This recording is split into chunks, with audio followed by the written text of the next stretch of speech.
Thank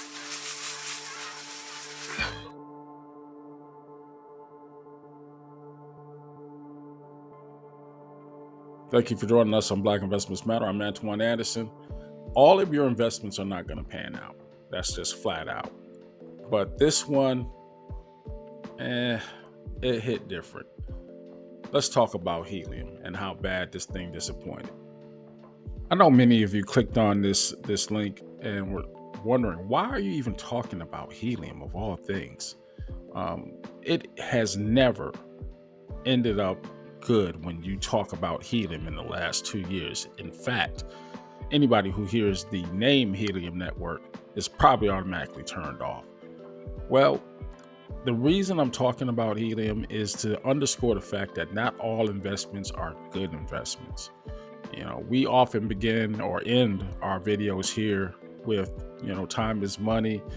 Money is not always good money, so watch how you spend it. This is going to be one of those occasions. We bought our first Helium rig for $450 through the traditional method of going on to USDT through their site, converting cash into that token, then using that token to buy these miners, and then waiting the days and weeks and what eventually turned into months before we actually got the physical device. In addition, there are a few people out there who may have saw the handwriting on the wall right from the very beginning. There were people who were willing to sell their Helium miners for double what the retail price was, and we were a couple of those individuals who bought one or two of them at double the price. And this is way back in 2021, maybe late 2020. We got the rigs. We figured out how to configure them. We started deploying these things all over the state. We were very hyped. The promises of them were just massive, bringing internet access to disadvantaged areas of the country, depressed areas where you just are having, a great issue with the digital divide, high-speed internet not being available. Well, it was a good selling point, and it worked. Out of the thousands of dollars we spent on those devices, we deployed 6 in 3 different states. I still have 3 that were never even taken out of the box. And this video is to underscore the fact that sometimes even your best intentions, your best efforts, and even the best enthusiasm is not always going to generate the kind of return that you were looking for and trying to pursue some passive income. We're going to go over some of the reasons why this thing failed right now. Helium Improvement Votes, or HIPs, were ways to communicate with the owners and the operators of these networks, as well as the developers, to pool their interests and pool their ideas into making the network better. It never actually panned out to be in the quote people's network, because it was really the people who had the most voting power that had all the say and all the sway.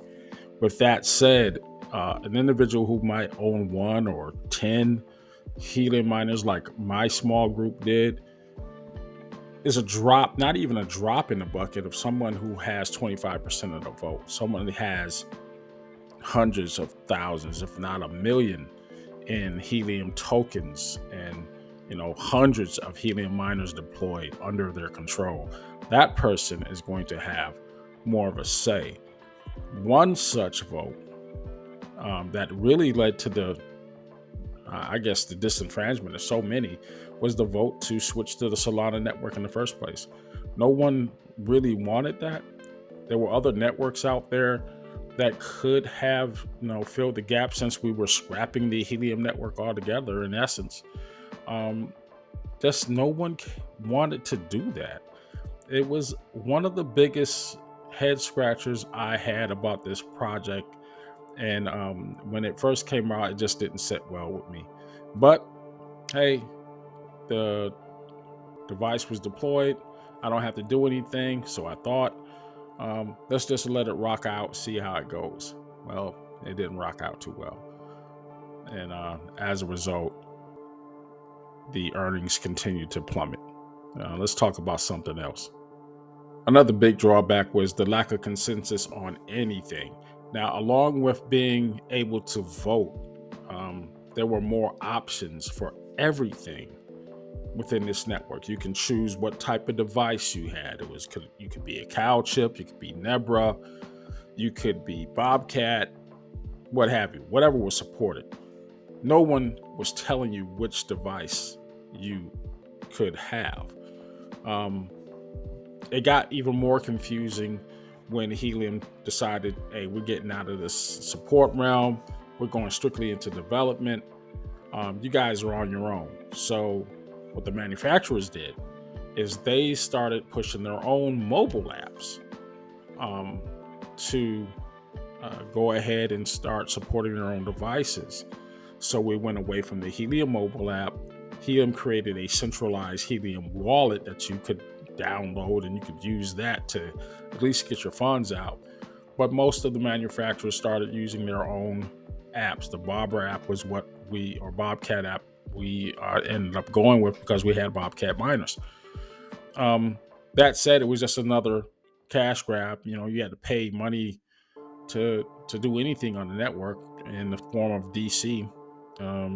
You had to have a certain amount accumulated before you can even start withdrawing, and these things are not making any money. We're down to maybe like 2 or 3 cents a day when it was still able to generate or mine Helium itself. Now, of course, after April 18th, you're only mining IoT with these devices anyway. So are you really a Helium miner as advertised, or are you an IoT miner? That is a contentious point that Helium is going to have to eventually answer for. The actual labeling of the box, you're not actually getting HNT. You're getting a sub-DAO of HNT, which is in our case IoT, and it is the least profitable of the 3 tokens out there: mobile, HNT, and then IoT. Don't know. It was confusing as all get out, further driving people out of the arena. Another contentious, very volatile subject was just the lack of consensus in even getting information. You could get it from GitHub, you can get it from Reddit, you can get it from Twitter. Everybody had their own camps. There was a lot of Discord server information out there. It just never stopped. And a lot of those apps, for most people, especially people of a certain age, we're not into those chat room formats. I personally couldn't stand it. Looked at a Discord server, it's like, what is going on here? There's a lot of information, a lot of aliases, a lot of you don't know who you're talking to, and the information that gets disseminated, you have to kind of get into a thread, and it just never stops. It's just, I don't know. It just was never for me. Was it a factor in me just giving up on even asking the questions? Absolutely. If you can't give me that information in bite-sized bites, I really don't want to spend a lot of time going through your comments to figure out what it is that you're trying to put out. There needed to be at least centralization in that. One source, one credible source to get information from, and then disseminate it to your broader network of users and miners. That didn't happen, and that was a big problem for me. The final straw for me was what I had waiting for me when I went to explore.helium.com. This is where we used to get our information on how much the miners were earning. You could get up-to-date Helium token pricing, whatever. It was just right there on the first page. You didn't have to go hunting for it. So I go there, and the colors are the same, but it just looks a little off. The font's different. There's a new little GitHub logo on the search bar, and it's just not what I was used to. So I go and search for my device, They used to pull up every one of the devices linked to everyone in the work group. I click on it and I am redirected to a hot spotty page. There I am greeted with a nice little robot head picture. And as soon as I saw that, I was like, yeah, we in trouble now. This is not going to go well. I scroll down. I see a link that says activities. I click on it. Then I click on view hotspot activity. And lo and behold, what was free is now starting at $2 a month, and they want that paid annually. I just lost it. I am just beside myself at this point. Not only am I not getting back any of the returns on investment for those rigs, they're telling me I'm going to have to pay $2 a month off of the, let me show you what I'm actually pulling up. Is the rewards here. Lifetime, I've made $3.13 in IoT. Lifetime, after all the HIP votes where they charge you, and after all the reinsertion fees where they charge you, lifetime, in the 2 or 3 years that I've had this, actually I went online, according to this, February 2022, 6 months after I got my rig, after ordering this particular device. Lifetime, I got $25. H&T. So a whopping $33, and you want me to pay $2 a month to do what? Exactly what I used to do prior to the changes. How do you say, screw you, you worthless miner, without saying screw you, you worthless miner, if you are the ones in charge at Helium? This is how you do it.